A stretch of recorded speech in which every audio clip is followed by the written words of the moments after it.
Hello बच्चों, आज हम करेंगे questions on parallelogram law of vectors when two vectors A and B of magnitude A and B respectively are added then the magnitude of resultant is always. देखिए, एक दो vectors हैं आपके पास, अगर हम उसको ऐड करते हैं तो उसका जो मैग्नीट्यूड है वो R square is equal to A square plus B square plus 2ab cos theta.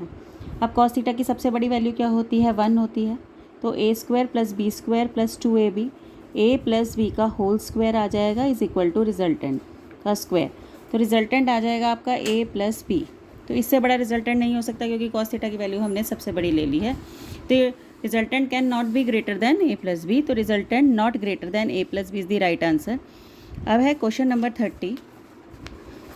तो क्वेश्चन नंबर 30 क्या कह रहा है कि a parallelogram is found by A and B as the sides. एक पैरेललोग्राम हमने बनाया जिसकी साइड्स थी ए और बी।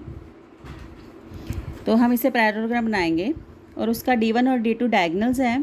तो हमें ए स्क्वायर प्लस बी स्क्वायर की वैल्यू निकालनी है। तो ये हम पहले इसका पैरेललोग्राम कंप्लीट करते हैं।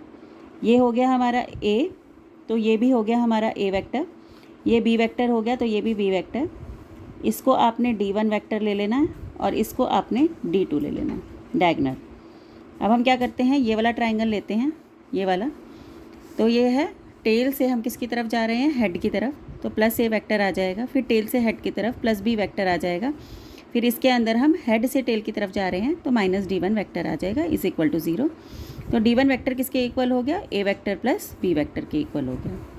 अब यहाँ पर आ जाइए, दूसरे वाला ट्राइंगल। यहाँ पर आप टेल से हेड की तरफ जा रहे हैं ए वेक्टर, आप टेल से हेड की तरफ जा रहे हैं प्लस D2 वेक्टर।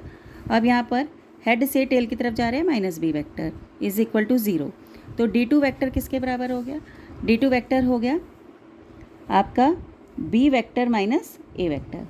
तो ये एक ए प्लस बी के बराबर है और एक बी माइनस ए के बराबर है। तो आप इनसे क्या करते हैं, रिजल्टेंट निकाल लेते हैं। तो D1 स्क्वायर किसके इक्वल होगा? A square plus B square plus 2ab cos theta.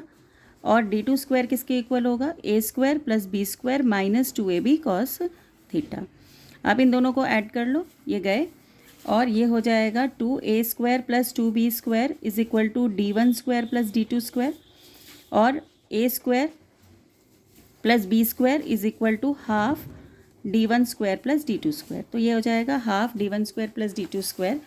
तो half D1 square plus D2 square, इसका राइट आंसर होगा C. The vector sum of two vectors of magnitude 10 and 15 can never be. इन दोनों का सम जो है 25 है। तो 25 से बड़ी वैल्यू नहीं हो सकती, 25 से छोटी वैल्यू हो सकती है। तो 25 से बड़ी वैल्यू है 28, तो ये नहीं हो सकती। तो can never B 28 units. A figure shows the direction of two vectors u and v in the xy plane. If u is equal to this and v is equal to this, what is the which of the following is correct? देखो, ये जो है ये velocity vector है, ये किसकी तरफ जा रहा है? माइनस वाई एक्सिस की तरफ जा रहा है। तो v वेक्टर जो है वो, इसका जो y वाला जो पोर्शन होगा वो नेगेटिव हो सकता है। तो माइनस q जो है वो नेगेटिव हो सकता है।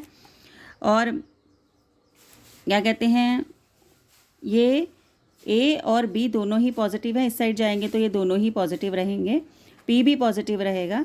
तो इसका मतलब ए, पी और B R positive while Q is negative is the right answer. ये